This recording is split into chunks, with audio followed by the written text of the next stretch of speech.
नमस्ते मित्रांनो, मैदान रिपोर्टरमध्ये आपल्या सगळ्यांचं स्वागत। मी आपल्या सगळ्यांचा पत्रकार मित्र तुषार धुमाळ। तुम्ही सकाळपासून पाहतायच की आपण पुसेगाव हिंद केसरी मैदानाची अपडेट देत आहोत। आता रात्रीचे वाजलेले 9:15 आणि तुम्ही पाहू शकता की संपूर्ण मैदान अगदी प्रकाशमय झालंय। समसोमा ज्योतिर्गमय याप्रमाणे अंधाराकडून प्रकाशाकडे जाणारी ज्योत मित्रांनो तुम्ही पाहू शकता। अख्खं संपूर्ण मैदान प्रकाशमय झाले। आता या व्हिडिओमध्ये तुम्ही ड्रोनच्या माध्यमातून पाहणार आहात कशा पद्धतीने हे मैदान दिसतंय। संपूर्ण मैदानामध्ये प्रकाशन उजळून गेले, लाईटचा लखलखाट झालाय, प्रकाश पडलेला आहे सगळीकडे। हॅलोजन असतील, हायमास लावण्यात आलेले आहेत मोठे मोठे।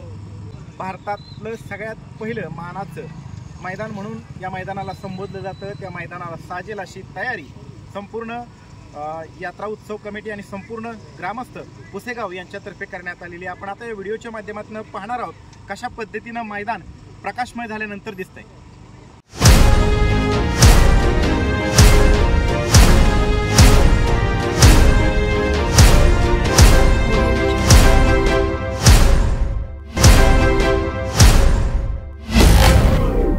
मित्रांनो, आपल्याला भेटलेले आहेत प्रसिद्ध बैलगाडी मालक जयेश दादा पाटील। दादा नमस्ते। नमस्कार। काय सांगाल, मैदान तुम्ही मैदानामध्ये आला आणि मैदानामध्ये लाईटचा लखलखाट झाला, काय म्हणायचं? लखलखाट झाला म्हणजे पूर्ण सोन्याचे बॅनर लागलेले आहेत उजव्या साईडला।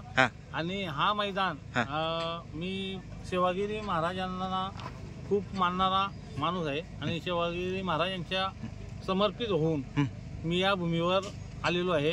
आणि इथे मी एक गाडी आणलेली आहे आणि मैदान एवढा खूप सुंदर बनवलं आहे। आम्ही आल्याबरोबर लाईट चालू झालेले आहेत आणि फाट्या सर्व पब्लिकला जे बैल मालक आहेत त्यांना व्यवस्थित पाहायला मिळतात। तुम्ही आता खाली पुसेगाव ग्रामस्थ आणि सेवागिरी महाराज ट्रस्ट कमिटीचे मनापासून धन्यवाद मानतो। बरं, आणि तुम्ही खाली मैदान पाहायला गेला, कसं वाटलं मैदान? एकंदरीत दिवसासारखा प्रकाश आहे का?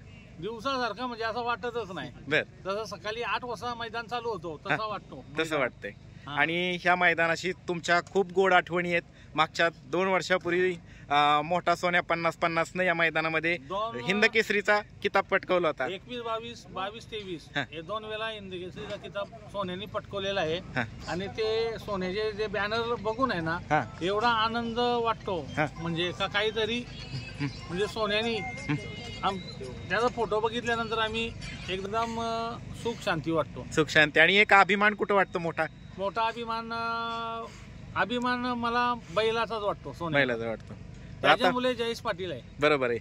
उद्या कसं काय नियोजन आहे? कोण कोण असणार आहे? उद्या बागड आणि सूर्या मस्त गाडी आम्हाला पळताना दिसेल दादा। सुंदर गाडी पळताना दिसेल आणि मुंबईमध्ये धुमाकूळ घातली ती गाडीने। बर आणि दोन्ही मालक म्हणजे आहेत बैल माझ्या नावात आणि माझ्या नियोजनात, तुमच्या नियोजनात माझीच बैल आहेत, तुमचीच बैल आहेत। जय दादा, आपली मुलाखत कधी होती भेट होत नव्हती, पण आज योगायोग सेवागिरी महाराजांचा काहीतरी प्रसंग घडवून आणण्याचा असेल त्याच्यामुळे घडलेली। आणि तुम्ही सकाळपासून अपडेट बघितलेच असतील? हो, अपडेट सर्व मी बघतच राहिलोय। लांब बैल आल्यात, रस्त्याला बैल दिसतात किंवा गावोगावी किंवा मैदानात बैल दिसतात। त्याबद्दल जो पुसेगाव ग्रामस्थ मंडळ आहे त्यांच्या आणि सेवागिरी महाराज यांच्या आशीर्वादाने सर्व येथे दर्शनासाठी येतात। बर दादा, तुम्हाला उद्याच्या मैदानासाठी खूप खूप शुभेच्छा।